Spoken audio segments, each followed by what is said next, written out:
Buenas noches entonces, amados hermanos. Estamos listos para empezar esta nueva reunión, este nuevo capítulo del Evangelio de Lucas.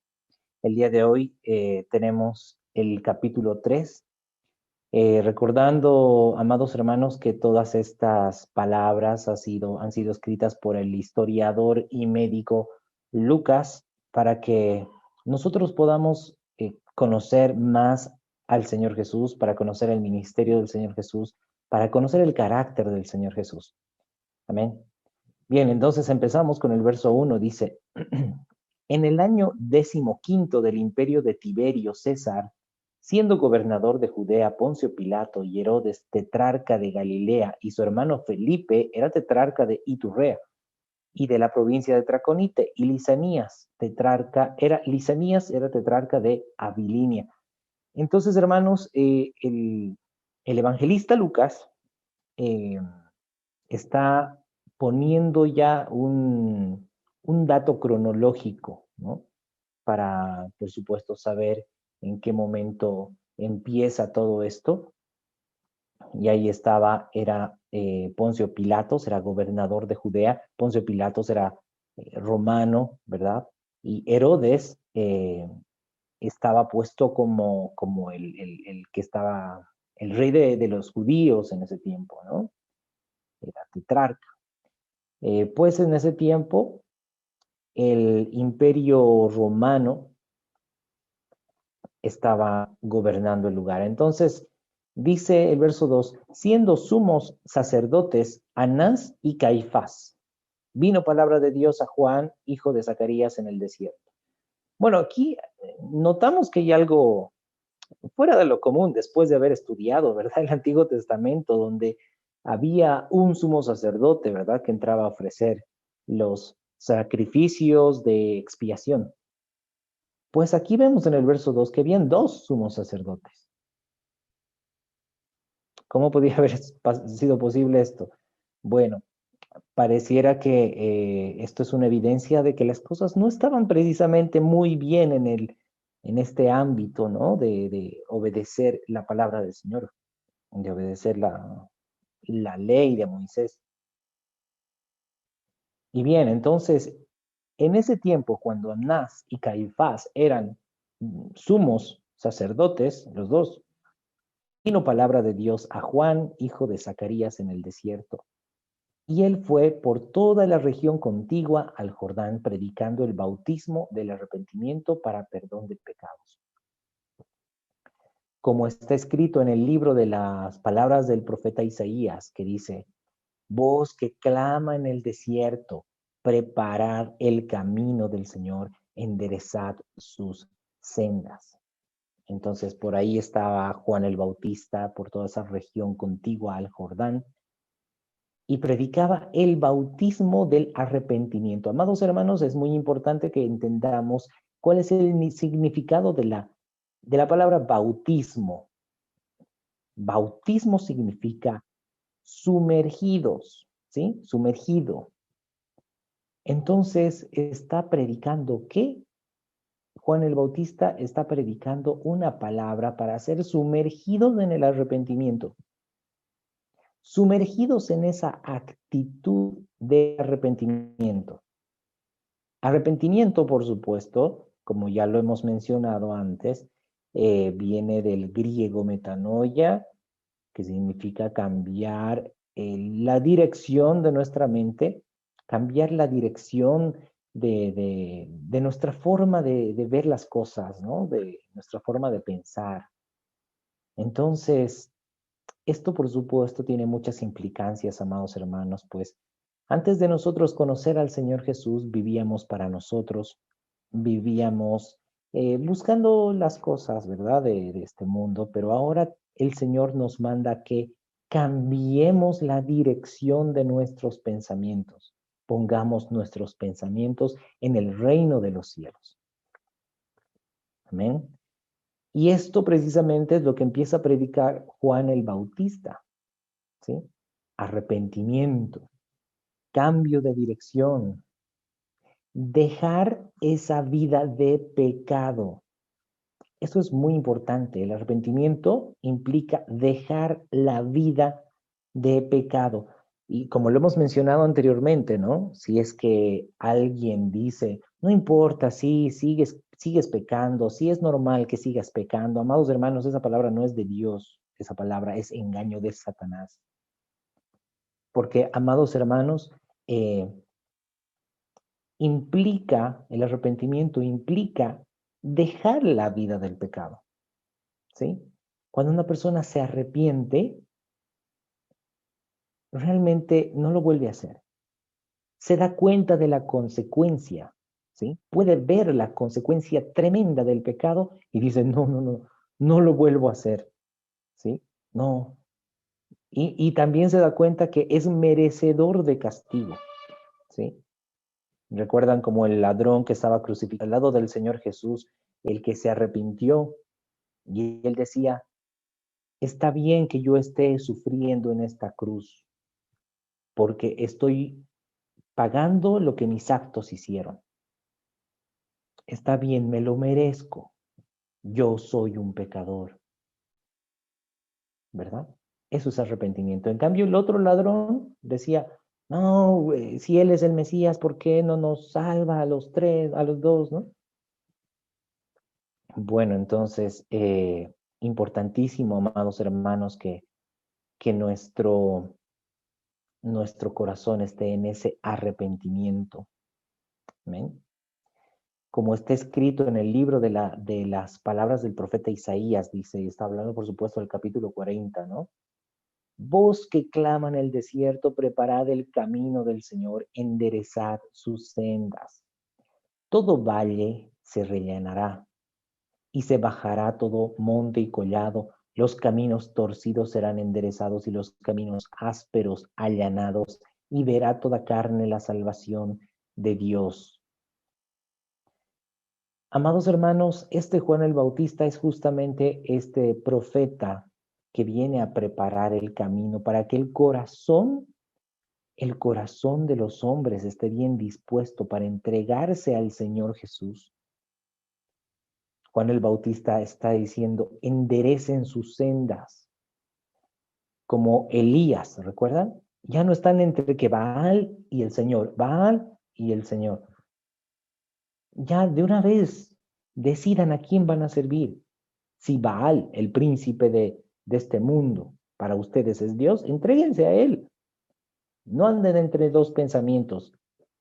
Pero si Jehová de los ejércitos es el Dios verdadero, conságrense completamente a él. Eso es enderezar las sendas. O vas para un lado o vas por el otro, pero no seas tibio, dice. Sí, no seas tibio. Ojalá fueres frío o caliente, pero por cuanto eres tibio te vomitaré de mi boca, dice el Señor Jesús. Entonces, ¿qué es peor que un frío? Es un tibio. Dice, vos que clama en el desierto, preparad el camino del Señor, enderezad sus sendas, todo valle sea rellenado. Y se bajará todo monte y collado. Los caminos torcidos serán enderezados y los caminos ásperos allanados. Por supuesto, hermanos, esto es importante para nosotros mismos, que nuestro corazón esté con el camino expedito para consagrarnos al Señor Jesús. Pero muchas veces el camino nuestro no está expedito. En nuestro corazón tenemos montañas de obstáculos.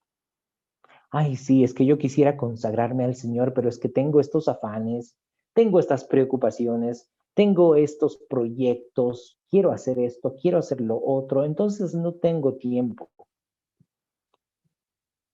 ¿Será realmente que el Señor está rogándole por un poquito de tiempo suyo? Por supuesto que no. El Señor dice, si te vas a entregar a mí, entrégate por completo. Si no lo haces por completo, mejor no lo hagas, ¿verdad? Y el Señor está diciendo, quiten esos obstáculos de sus vidas, saquen esas montañas que no les deja, ¿verdad? Una consagración verdadera. Todo hueco, todo hoyo donde ustedes se sumergen y se meten ahí, que sea rellenado. todas esas depresiones, esos momentos de pecado, la vida al estilo del mundo, todo eso ya se ha rellenado ya. Tengan el corazón bien dispuesto, un corazón sincero para seguir al Señor Jesús. Y dice, y verá toda carne la salvación de Dios. Todos aquellos que realmente tengan el corazón sincero, bien dispuesto, que hayan entendido lo que significa consagrarse, lo que hayan entendido lo que significa ser apartado para Dios, para vivir exclusivamente para Dios. Por supuesto, la salvación está próxima para esas personas. Y decía a las multitudes que salían para ser bautizadas por él: oh generación de víboras, ¿quién os enseñó a huir de la ira venidera? Bien, ahí estaba Juan el Bautista, predicando la salvación, predicando la palabra del arrepentimiento, el bautismo del arrepentimiento. Entonces seguramente muchas personas salían y decían, bautízame, Juan, bautízame, sumérgeme en el agua. Pero Juan les decía, generación de víboras, ¿quién les enseñó a huir de la ira venidera? Haced pues frutos dignos de arrepentimiento y no comencéis a decir dentro de vosotros mismos, tenemos a Abraham por padre, porque os digo que Dios puede levantar hijos a Abraham aún de estas piedras. Amados hermanos, no es empezar el camino por empezar. No es ser cristiano simplemente porque está de moda. Amados hermanos, realmente esto implica obediencia, ¿sí? Al Señor Jesús. Y hermanos, este profeta del Señor, Juan el Bautista, está diciendo, generación de víboras, ¿quién les enseñó a huir de la ira venidera? ¿Realmente ustedes creen que van a escapar de la condenación eterna? Simplemente vienen y ya les bautizaré y listo. No. Hagan pues frutos dignos de arrepentimiento. Aquí lo que se quiere ver son hechos, no palabras. ¿Sí? Realmente la manifestación de un corazón verdaderamente arrepentido. Haced pues frutos dignos de arrepentimiento. No comencéis a decir dentro de vosotros mismos, tenemos a Abraham por padre. Por supuesto, ahí, en ese tiempo, los judíos decían, nosotros somos descendientes de Abraham. Sí, estamos tranquilos porque somos descendientes de Abraham. No, no comencéis a decir dentro de vosotros mismos, tenemos a Abraham por padre, porque os digo que Dios puede levantar hijos a Abraham aún de estas piedras. Hermanos, en este tiempo sucede algo similar. Yo soy cristiano. Voy a la congregación todos los domingos y tengo mi célula en la semana. No, no se atengan a eso. No estén confiados en eso. Haced pues frutos dignos de arrepentimiento. ¿Realmente se han arrepentido? ¿Cómo está la vida suya? ¿Se continúa en el pecado? Habíamos hablado ya de la esclavitud del pecado, ¿verdad? Si alguien continúa en ese pensamiento de, no importa, el cielo está lleno de pecadores arrepentidos, pero que siguen pecando.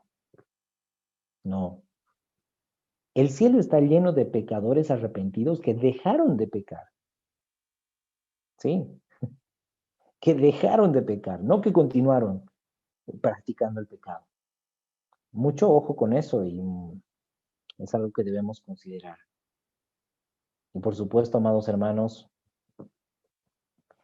uno de los frutos de arrepentimiento es empezar a vivir como Cristo Jesús manda. ¿Sí? Empezar a seguir las palabras de Cristo, guardar sus palabras. Y dice,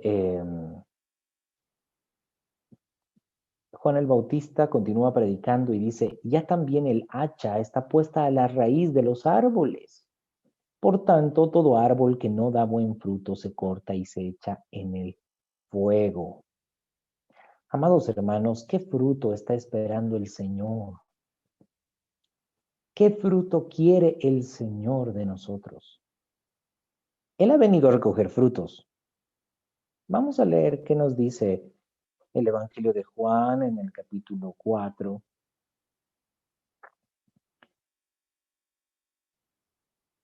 Dice en el verso 35. ¿No decís vosotros, aún faltan 4 meses para que llegue la siega? He aquí os digo, alzad vuestros ojos y mirad los campos, porque ya están blancos para la siega. ¿A qué se está refiriendo el Señor Jesús en este versículo? Está hablando de siega, está hablando de cosecha. Ya están blancos los campos para esta cosecha, para esta siega. Amados hermanos, el Señor nos ha mandado a cada uno de nosotros a cosechar frutos, empezando por nosotros mismos, ¿sí? Tenemos que ser frutos para vida eterna. Personas que hayan nacido del Espíritu Santo de Dios, que hayan cambiado de naturaleza, ¿verdad? Que ya no están con su mente puesta en este mundo, en buscar la felicidad en este mundo, sino en buscar la voluntad del Señor, buscar el reino de Dios. El Señor quiere que seamos frutos eternos. Y por supuesto, amados hermanos, debemos ser frutos que tienen semilla dentro. No frutos huecos que se ven bonitos por fuera, pero por dentro son huecos. No, tiene que haber semilla por dentro. Y por supuesto, también debemos dar frutos. Debemos recoger frutos, cosechar frutos para vida eterna. Frutos que también tengan semilla, para que se reproduzca y se multiplique las riquezas del reino de Dios. Bien.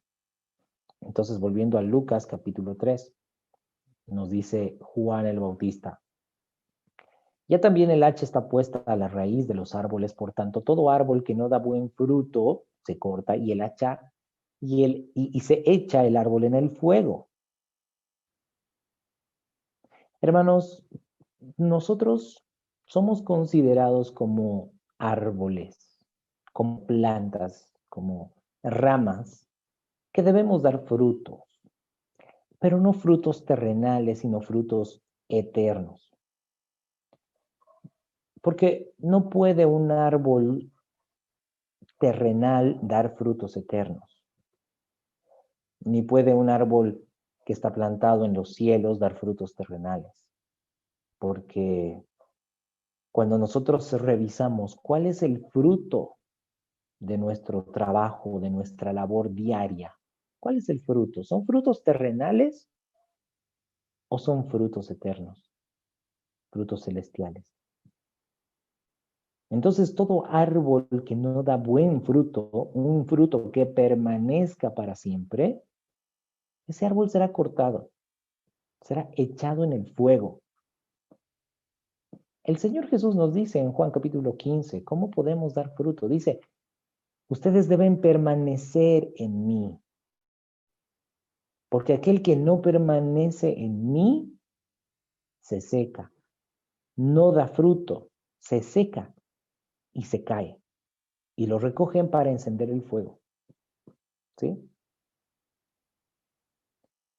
Bien, entonces la gente se preguntaba, entonces Juan, ¿qué haremos? ¿Qué hacemos? Y ahí está Juan, está preparando el camino y dice, respondiendo les dijo, el que tiene 2 túnicas, dé al que no tiene. El que tiene que comer, haga lo mismo. Vinieron también unos publicanos para ser bautizados y le dijeron, maestro, ¿qué haremos? Él les dijo, no exijáis más de lo que os está ordenado. También le preguntaron unos soldados diciendo, ¿y nosotros qué haremos? Y les dijo, no hagáis extorsión a nadie, ni calumniéis y contentaos con vuestro salario. Bien, entonces empieza diciendo a unos que le preguntaron, el que tiene 2 túnicas, dé al que no tiene. Y por supuesto, esto implica que se manifieste el amor al prójimo, ¿sí? Que se manifieste el amor al prójimo. El que tiene algo que comer, también parta con el que no tiene que comer. Y así empieza a manifestarse los frutos de arrepentimiento, ¿no? A los publicanos les dice, no exijáis más de lo que os está ordenado, porque los publicanos andaban exigiendo más de lo que debían cobrar. Y esto, por supuesto, para tener mucha más ganancia, ¿no? Pero hermanos, es interesante cómo es que el Señor Jesús cuando viene, y Él realmente nos habla palabras todavía mucho más elevadas. El Señor Jesús nos manda a todos los que somos del cuerpo de Cristo que seamos uno. ¿Sí? El Señor Jesús dice en Lucas 12, verso 36, vendan lo que poseen, den a los que necesitan, ¿verdad? Aquí Juan estaba diciendo, el que tiene dos túnicas, dé uno al que no tiene. Pero el Señor Jesús estaba demandando algo todavía mucho más profundo, ¿sí? Y otro ejemplo, por ejemplo, con los publicanos, con los recaudadores de impuestos, conocemos el caso de Zaqueo, ¿sí? Ya después de la predicación del Señor Jesús en la casa de Zaqueo, Zaqueo no simplemente se quedó con eso de no voy a exigir más de lo que está ordenado. No, Zaqueo dijo, la mitad de mis bienes, la mitad voy a dar a los pobres, lo voy a regalar a los pobres. Y a los que he defraudado, a los que he cobrado de más, a los que he estafado, les voy a devolver cuadruplicado. Entonces, por un lado, la mitad de todo lo que tenía lo dio a los pobres. ¿Y con qué iba a devolver cuadruplicado? Con la otra mitad. ¿Verdad? La predicación del Señor Jesús todavía lo llevó a un nivel de fe mucho más alto y agradable al Señor. Pero por supuesto, Juan el Bautista está preparando el camino, ¿sí? Bien, entonces, continúa diciendo en el verso 15, que como el pueblo estaba en expectativa, preguntándose todos en sus corazones si acaso Juan sería el Cristo, respondió Juan diciendo a todos, yo a la verdad os bautizo en agua, pero viene uno más poderoso que yo, de quien no soy digno de desatar la correa de su calzado. Él os bautizará en Espíritu Santo y fuego. Bien, Juan el Bautista lo que está haciendo es preparar el camino. Él no es el Cristo. Él lo que está haciendo es preparar el camino de Cristo para que los corazones estén dispuestos, preparados para oírle, para recibir su palabra, para caminar en las palabras de Cristo. Porque Juan el Bautista los sumergía en agua y les predicaba para arrepentimiento de sus pecados. Sin embargo, el Señor Jesús viene y Él es alguien muy, muy poderoso. Estamos hablando del autor de la vida, estamos hablando del creador de todo, ¿sí? Viene alguien más poderoso que yo, de quien no soy digno de desatar la correa de su calzado. Ah, dice Juan el Bautista, aquí yo no soy importante. No soy el importante. No pongan su mirada en mí, dice Juan el Bautista. El único importante es Cristo. Amados hermanos, esa debe ser la actitud de todos los predicadores de la palabra de Dios. Nadie busque ser el importante. El único importante es Cristo. Si nosotros estamos aquí es para direccionar a las ovejitas hacia el pastor verdadero que es Cristo. Jehová es mi pastor, nada me faltará. El Señor Jesús dice, yo soy el buen pastor. El Señor Jesús es Jehová. Jehová es mi pastor. Cristo Jesús es mi pastor. ¿Verdad? No necesitamos nada. Entonces, cuando llevamos a las ovejas a Cristo, las ovejas están completas, plenas, porque Cristo las lleva hacia los pastos frescos, junto a aguas de reposo, ¿verdad? Entonces, ahí está diciendo Juan el Bautista, viene uno más poderoso que yo, de quien no soy digno de desatar la correa de su calzado. No soy digno. Él los bautizará en Espíritu Santo y fuego. ¿Ah? Es todavía mucho más poderoso. ¿Ah? Su palabra es espada. Esa espada más cortante que toda espada de dos filos. Y dice, su aventador está en su mano y limpiará su era y recogerá el trigo en su granero y quemará la paja en el fuego que nunca se apagará. Amados hermanos, la palabra del Señor Jesús está puesta para el levantamiento de muchos y la caída de muchos. Porque las palabras del Señor Jesús son espada. De entrada nosotros estamos diciendo que el Señor Jesús demanda el 100% de nuestra consagración, de que vivamos al 100% para el Señor. Si alguien no desea hacerlo así, al 100%, es mejor que analice bien su corazón, porque Él ha comprado con su sangre preciosa el 100% de nuestras vidas. ¿Amén?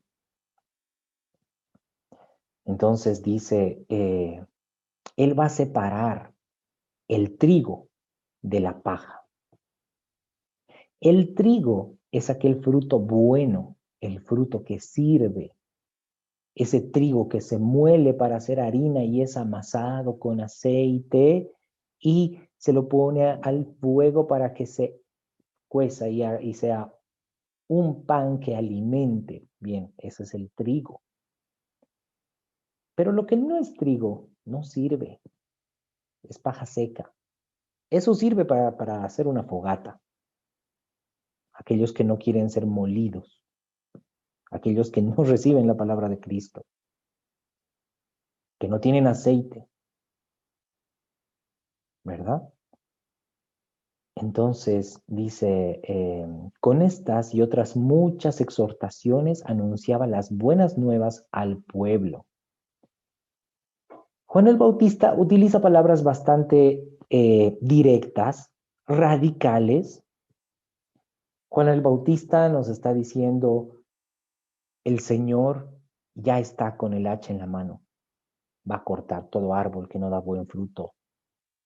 Generación de víboras, ¿quién les enseña a huir de la ira venidera? Hagan pues frutos dignos de arrepentimiento. No piensen en su corazón de que son hijos de Abraham. Hermanos, son palabras muy fuertes. Me imagino que si en este tiempo Juan el Bautista estuviera predicando, le dirían, ay no, tienes que predicar con más amor, tienes que hablar bonito. Amados hermanos, confundimos el amor. A veces pensamos que el amor es hablar bonito. No. Amados hermanos, el amor se manifiesta cuando estamos hablando la verdad para aquellos que oyen, para aquellos que reciben la verdad. ¿Sí? No importa, no importa si hay palabras de pronto así de radicales. Los que no oyen y no quieren entender, se ofenden y se alejan. Ok, no percibieron la palabra de vida. Pero los que son humildes y perciben la palabra de vida, escuchan la palabra y la aplican. Porque, amados hermanos, aquí lo importante no es el mensajero, quién está dando el mensaje. Lo que importa es el mensaje. Lo que importa es qué es lo que el Señor tiene para decirnos. ¿Recuerdan a Jonás? Jonás no fue precisamente con una actitud de osito cariñosito a Nínive, ¿no? Jonás fue con una actitud de, ya de una vez, que Dios destruya todo esto y ya me voy ya. Pero Nínive se arrepintió, aceptó la palabra. Entonces, hermanos, aquí el tema es, quienes son de Cristo, oyen las palabras de Cristo y la viven y la aplican. Los que no son de Cristo, les duele y se van. Bien, el Señor Jesús, por supuesto, hablaba muchas palabras similares. Multitudes lo seguían, el Señor Jesús lanzaba la espada y multitudes se iban también. Y se quedaban pocos, pero esos pocos eran verdaderos. Entonces dice Herodes el tetrarca, siendo reprendido por Juan a causa de Herodías, mujer de Felipe, su hermano, de todas las maldades que Herodes había hecho, sobre todas ellas añadió además esta: encerró a Juan en la cárcel. Por supuesto, Juan no se iba a quedar callado, porque en todo caso Herodes estaba puesto como rey de los judíos en ese tiempo. Él tenía que obedecer la palabra del Señor. Y como sabemos, nos lo menciona el libro de Levíticos, que es abominación tomar la mujer del hermano, si es que el hermano no haya muerto, por supuesto. Entonces Juan el Bautista se lo dice: no te es lícito tener la mujer de tu hermano. Entonces Herodes encerró a Juan en la cárcel. Y pues muchos ya conocemos el final. Por decir la verdad, Juan el Bautista fue decapitado. Pero eso sucede, amados hermanos, con los verdaderos mensajeros del Señor. Siempre ha sucedido y siempre va a seguir sucediendo. Los que dan el verdadero mensaje van a morir por causa de Cristo. Van a ser perseguidos por causa de Cristo, vituperados por causa de Cristo o aborrecidos por causa de Cristo. Así que, hermano, ¿realmente quieres ser discípulo de Cristo? Sabiendo que así van a ser las cosas. Bien, es para pensarlo, ¿verdad? Dice Lucas capítulo 3, verso 21. Aconteció que cuando todo el pueblo se bautizaba, también Jesús fue bautizado, y orando el cielo se abrió. Y descendió el Espíritu Santo sobre él en forma corporal como paloma, y vino una voz del cielo que decía: tú eres mi Hijo amado, en ti tengo complacencia.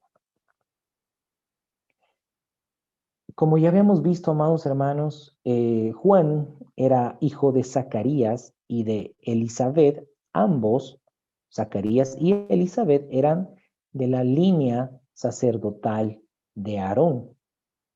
Por lo tanto, Juan el Bautista era de la línea sacerdotal. Y este Juan el Bautista pues está empezando este bautismo que tiene mucho que ver, por ejemplo, con que los sacerdotes tenían que entrar al lavacro para empezar a ejercer su ministerio de sacerdocio, ¿verdad? Y, y por supuesto, ahí estaba Juan el Bautista, ¿no? Bautizando al Señor Jesús. El Espíritu Santo descendió sobre el Señor Jesús en forma corporal como paloma, y vino una voz del cielo. Me imagino yo una manifestación bastante grande, ¿no? No como representan a veces como una palomita, ¿no? Una palomita que viene. ¿Podría lo espiritual ser representado con algo físico? Pienso que no. En todo caso, estamos hablando de algo grande, pero espiritual. que se manifiesta a todos los que están ahí.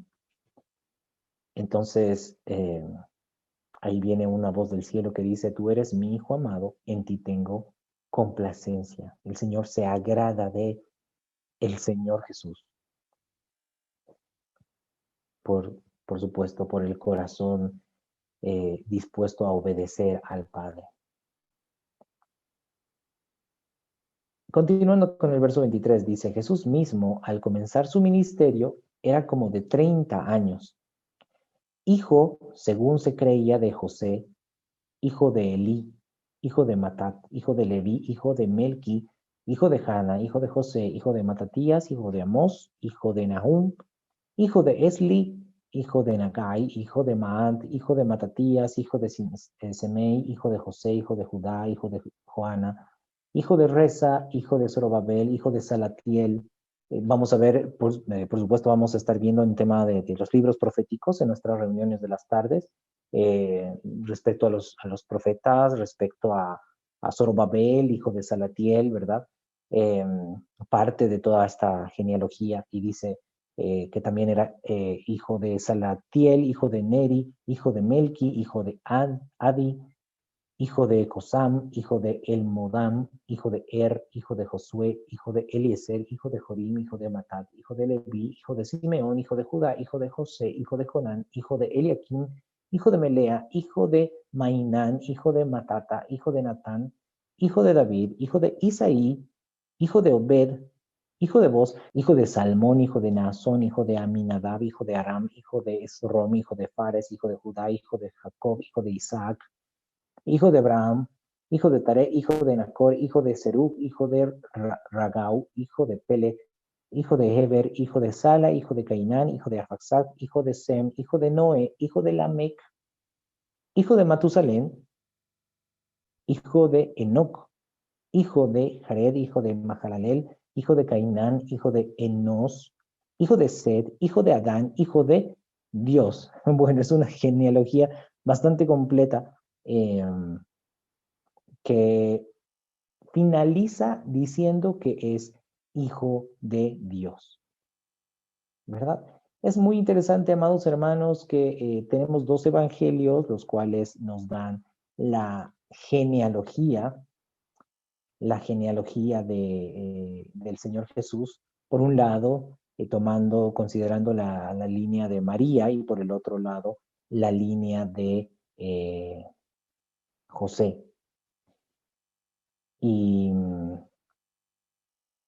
bien, amados hermanos, tenemos, por supuesto, la otra genealogía, la encontramos en el Evangelio de Mateo, en el capítulo 1.